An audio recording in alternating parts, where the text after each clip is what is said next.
साथियों नमस्कार।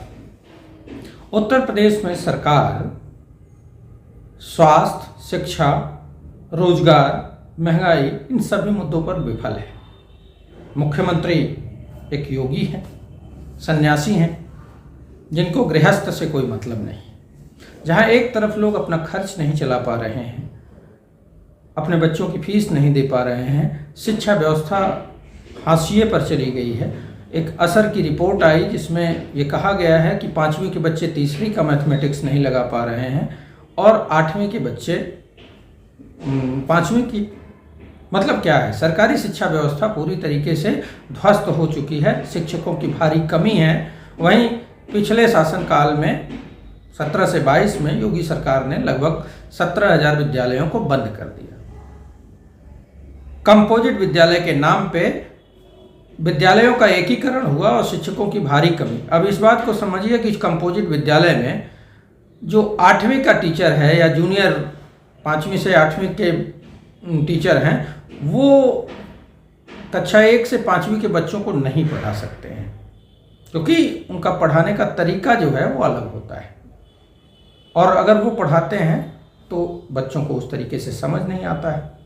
दोनों का एक अलग स्टैंडर्ड है। इसीलिए प्राथमिक विद्यालय अलग स्टैंडर्ड है, जूनियर हाई स्कूल अलग स्टैंडर्ड है, हाई स्कूल और इंटरमीडिएट अलग अलग स्टैंडर्ड है। अब कंपोजिट करके किसका नुकसान कर रहे हैं? गरीबों का। गरीब मतलब किसी जाति विशेष का नहीं। गरीब मतलब वो गरीब जो अपने बच्चे को कॉन्वेंट में नहीं पढ़ा सकता है, जिसके पास फीस देने के पास लिए पैसे नहीं हैं। दिन प्रतिदिन सरकारी विद्यालयों में बच्चों की संख्या कम होती जा रही है। बच्चों की संख्या कम होती जा रही है। क्यों? क्योंकि हर वो माँ बाप अपने बच्चे को, वो भले मजदूरी करता हो, लेकिन वो अच्छी शिक्षा देना चाहता है। और सरकार और सरकारी अच्छी जो शिक्षा, सरकारी शिक्षा है, उसको सरकार ही खत्म करती जा रही है। योगी सरकार को कोई फर्क नहीं पड़ता कि प्राथमिक विद्यालय में बच्चे हैं, टीचर हैं, पढ़ाई हो रही है, नहीं हो रही है। सिर्फ और सिर्फ पेंटिंग का काम चल रहा है। विद्यालयों में पेंटिंग हो, कुर्सियां हो, यही सब हो रहा है। लेकिन क्या गुणवत्तापरक शिक्षा दी जा रही है, इस पे कोई ध्यान नहीं है। तो एक तरफ शिक्षा व्यवस्था हाशिए पर खत्म, स्वास्थ्य, बड़े बड़े CHC, PHC जो हॉस्पिटल हैं ग्रामीण क्षेत्रों में, उसमें डॉक्टर नहीं है, दवाएं नहीं है, एक्सरे, अल्ट्रासाउंड जैसी जरूरी सुविधाएं नहीं हैं।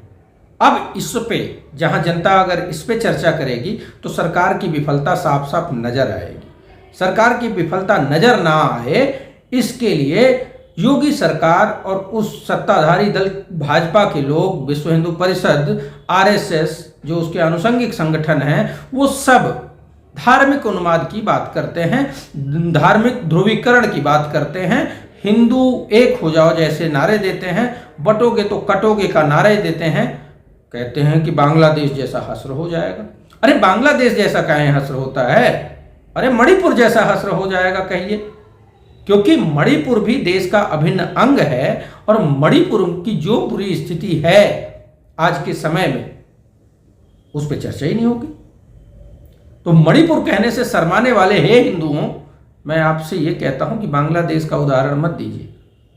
बांग्लादेश, श्रीलंका, पाकिस्तान धार्मिक उन्माद का ही प्रमाण है, जो धार्मिक उन्माद भारतीय जनता पार्टी की तरफ से, RSS की तरफ से भारत में फैलाया जा रहा है।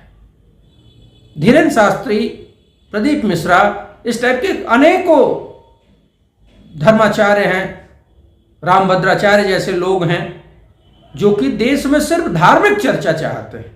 वो नहीं चाहते हैं कि देश में शिक्षा, स्वास्थ्य, महंगाई, बेरोजगारी, आर्थिक असमानता, देश पर बढ़ते कर्ज, सरकारों के भ्रष्टाचार, इन मुद्दों पे चर्चा ना हो, सिर्फ धर्म की चर्चा होती रहे और धर्म की चर्चा से सरकार की विफलताओं को छिपाया जा सके।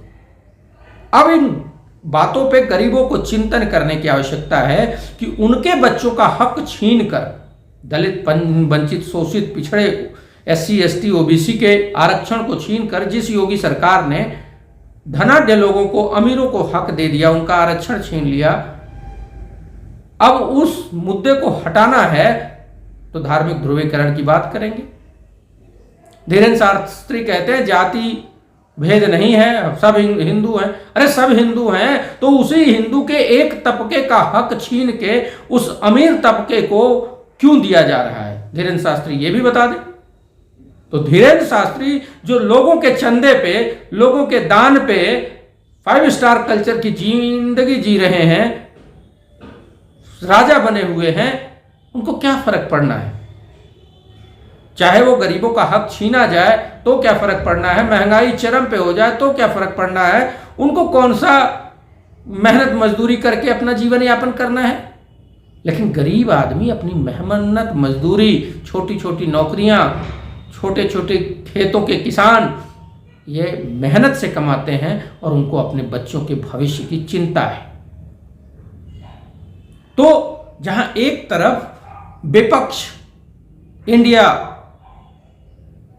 जनता के मूल मुद्दों पे चर्चा चाहता है, जनता के मूल मुद्दों की बात कर रहा है, वहीं सत्ताधारी दल, और सत्ता भी इसमें शामिल है, चाहे योगी की सत्ता हो, मोदी की सत्ता हो, हेमंत बिश्व शर्मा की सत्ता हो, शिंदे की सत्ता हो, सभी भाजपा की सत्ता, ये लोग गरीबों के हक को काट के अमीरों को देना चाहते हैं और उससे गरीबों का ध्यान भटकाकर वो चाहते हैं कि किसी भी तरह इस मुद्दे को धर्म के ध्रुवीकरण, धार्मिक भावना से ढक दिया जाए। तो जो ओबीसी, एससी, एसटी का आरक्षण छीनकर सामान्य वर्ग के लोगों को दे दिया योगी सरकार ने, अब सवाल ये खड़ा होता है कि क्या वो ओबीसी, एससी, एसटी हिंदू हैं कि नहीं? जिस हिंदू एकता की बात आप कर रहे हैं वो भी हिंदू है या नहीं, इस बात पे आप जवाब दीजिए। अगर आप जवाब नहीं देते हैं तो ये माना जाएगा कि आप सत्ता के एजेंट के रूप में काम कर रहे हैं। सत्ता का एजेंट ही है जो सरकार के उपलब्धियों, विफलताओं पे चर्चा जो समाज में चल रही है उसको ढक दिया जाए, बंद कर दिया जाए, उसकी जगह धार्मिक चर्चा शुरू हो जाए जिससे कि सरकार का काम आसान हो जाए। तो ये एजेंट ही करता है। संभल और बहुत सारे देश में बहुत सारे मस्जिदों के सर्वेक्षण का इधर बड़ा ट्रेंड चल गया है और कोर्ट भी उसमें शामिल है। अब कोर्ट निर्णय देती है, मुझे सीजेआई चंद्रचूड़ के कुछ निर्देश, आदेश, जो फैसले हैं उस पर चिंतन करने की इच्छा हुई।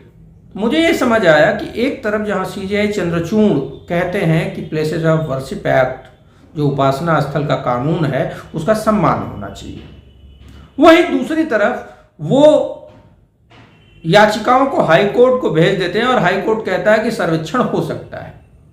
तो अब सवाल ये है कि जब प्लेसेस ऑफ वर्शिप एक्ट, उपासना स्थल कानून के उसमें छाया में किसी भी धार्मिक स्थल का चरित्र नहीं बदला जा सकता है, जब ऐसा नहीं हो सकता है तो फिर इन सर्वेक्षणों का क्या औचित्य है? तो सीजेआई चंद्रचूड़ को इस बात पे जवाब देना चाहिए था, ऐसा मैं मानता हूं। सम्मान है कोर्ट का, न्यायमूर्ति का, लेकिन जनता के मन में जो सवाल है उसकी भी बात होनी चाहिए, क्योंकि सीजेआई चंद्रचूड़ एक तरफ कहते हैं कि प्लेसेस ऑफ वर्शिप एक्ट का सम्मान होना चाहिए, दूसरी ही तरफ कहते हैं कि सर्वेक्षण से क्या आपत्ति है। ये दो बातें हैं। सीजेआई चंद्रचूड़ की एक और बात मुझे याद आती है, याद है काशी में सर्व सेवा संघ, जिसके लिए विनोबा आंदोलन, भूदान आंदोलन, विनोबा जी का वहाँ काफ़ी काम उन्होंने किया था। पूर्व राष्ट्रपति राजेंद्र प्रसाद जी और बहुत उस समय के रेल मंत्री, सबके दस्तखत के साथ जो जमीन दिया गया था सर्व सेवा संघ को, और जिला प्रशासन, जिला अदालतें, ये सब मिलके उस जमीन को रेलवे को देने के लिए अड़ी हुई थी और जब वो मामला सीजीआई के सम्मुख प्रस्तुत हुआ तो उनका पहले दिन का जो आदेश था वो था कि नहीं टूटेगा सर्व सेवा संघ। तो सर्व सेवा संघ नहीं टूटेगा ये बोला, और उसके अगले ही सुनवाई में उन्होंने उस याचिका को हाईकोर्ट को वापस कर दिया, जिस हाईकोर्ट ने सर्व सेवा संघ के खिलाफ जिला प्रशासन और रेलवे के पक्ष में फैसला दिया था। तो ऐसा कैसे संभव है कि मैं एक बार कुछ कहता हूं, दूसरी बार कुछ और बात कहता हूं। एक ही मामले में दो अलग अलग वर्डिक्ट खुद सीजीआई चंद्रचूड़ का ही रहा, तो इस पे सवाल खड़ा होता है। तो सवाल ये है, अभी एक डिबेट में एक पूर्व आईपीएस कहते हैं कि क्या दिक्कत है सर्वे होने में, क्यों डर रहे हैं? कोई दिक्कत नहीं है जनाब। कोर्ट, पुलिस, प्रशासन जो करे वो सत्ता के पावर में है और सत्ता का संरक्षण है, सत्ता के साथ है, तो वो कुछ भी कर सकता है। लेकिन जो ये सर्वेक्षण, जो ये बलवा, हिंसा, दंगा या धार्मिक उन्माद की बातें होंगी तो उससे हमारे बच्चों के भविष्य पर असर पड़ेगा। हमारे बच्चे अच्छी शिक्षा से वंचित रह जाएंगे, हमारे बच्चे गुणवत्तापरक शिक्षा से वंचित रह जाएंगे। आईपीएस साहब, आपके बच्चे तो वेल एजुकेटेड हो जाएंगे क्योंकि आप एक आईपीएस हैं, अधिवक्ता, वेल एस्टेब्लिश अधिवक्ता, न्यायमूर्ति, ये सभी वेल एस्टेब्लिश लोग हैं। इनके बच्चों को अच्छी शिक्षा भी मिल जाएगी, रोजगार के अवसर भी मिल जाएंगे। नहीं होगा तो ये अपने बच्चों को विदेश भेज देंगे। लेकिन इन धार्मिक उन्माद के बीच जब गरीबों के मुद्दे छिप जाएंगे तो गरीबों के बच्चों को ना अच्छी शिक्षा मिल पाएगी, ना स्वास्थ्य का हक मिल पाएगा। इन बातों पे हमको चिंता करने की जरूरत है। ये जब सर्वे हिंदू, मुस्लिम, मंदिर, मस्जिद ये होता है तो हमें चिंता इसीलिए होती है क्योंकि जो गरीबों के मुद्दे हैं इन धार्मिक भावनात्मक मुद्दों की आड़ में छिप जाते हैं। और यही योगी और मोदी सरकार की चाल है कि किसी भी तरह सरकार की विफलता धार्मिक भावनात्मक मुद्दों में छिपाया जाए, जिस बात को कुछ पुलिस अधिकारी, कुछ न्यायमूर्ति, कुछ कुलीन लोग, कुछ बाबा ये चाहते हैं।